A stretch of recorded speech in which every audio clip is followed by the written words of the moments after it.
പഞ്ചാബിലെ സുവർണ ക്ഷേത്രത്തിലും ഇനി ആലപ്പുഴയുടെ സ്വന്തം സുവർണ നാരുകൾ ഇടം പിടിക്കാൻ പോവുകയാണ്. ക്ഷേത്രത്തിലെത്തുന്ന ഭക്തജനങ്ങൾ പ്രദക്ഷിണം നടത്തുന്ന പാതകളിൽ വിരിക്കുന്നതിനുള്ള ആദ്യ ലോഡ് കയർമാറ്റ് ആലപ്പുഴയിൽ നിന്നും പഞ്ചാബിലേക്ക് കയറ്റി അയച്ചു കഴിഞ്ഞിരിക്കുകയാണ്. സുവർണ ക്ഷേത്രത്തിൽ മാത്രമല്ല, ചെന്നൈ ക്രിക്കറ്റ് അസോസിയേഷനും കയർഫെഡിന്റെ കയർമാറ്റ് ആവശ്യപ്പെട്ടിരിക്കുകയാണ് അവരുടെ ടെർഫിൽ വിരിക്കാനായിട്ട്. അപ്പോൾ നമ്മൾ ആലപ്പുഴയുടെ കയർ മേഖല കൂടുതൽ തിളങ്ങുന്ന ഒരു കാലമാണ്. ആ കാഴ്ച കാണാം.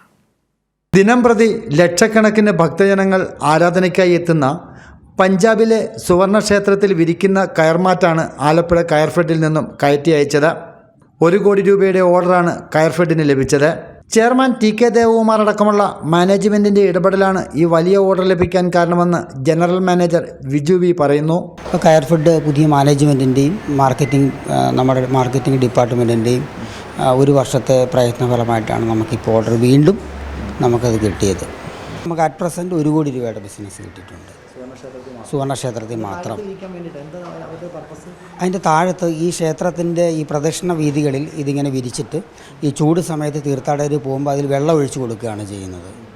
അപ്പോൾ ഇത് മൊത്തം ഓരോ വർഷം കഴിയുമ്പോൾ ഇതിങ്ങനെ ചേഞ്ച് ചെയ്തുകൊണ്ടിരിക്കും. ക്ഷേത്രത്തിനാവശ്യമായ 100 റോൾ കയർമാറ്റ് ഈ ആഴ്ച തന്നെ പഞ്ചാബിലെത്തും. ഇതിൻ്റെ ആദ്യ ലോഡാണ് ഇന്ന് സുവർണക്ഷേത്രത്തിലേക്ക് യാത്ര തിരിച്ചത്. കൂടാതെ ചെന്നൈ ക്രിക്കറ്റ് അസോസിയേഷന് വേണ്ടിയുള്ള 1/2 കോടിയുടെ ഓർഡറും ലഭിച്ചു കഴിഞ്ഞു. കേരളത്തിലെ കയർ മേഖലയ്ക്ക് ഏറെ പ്രതീക്ഷ നൽകുന്നതാണ് ആലപ്പുഴ കയർഫെഡിൽ നിന്നും സുവർണക്ഷേത്രത്തിലേക്കുള്ള ആദ്യ ലോഡ്. ക്യാമറാമാൻ മഹേഷിനൊപ്പം ഷാജഹാൻ.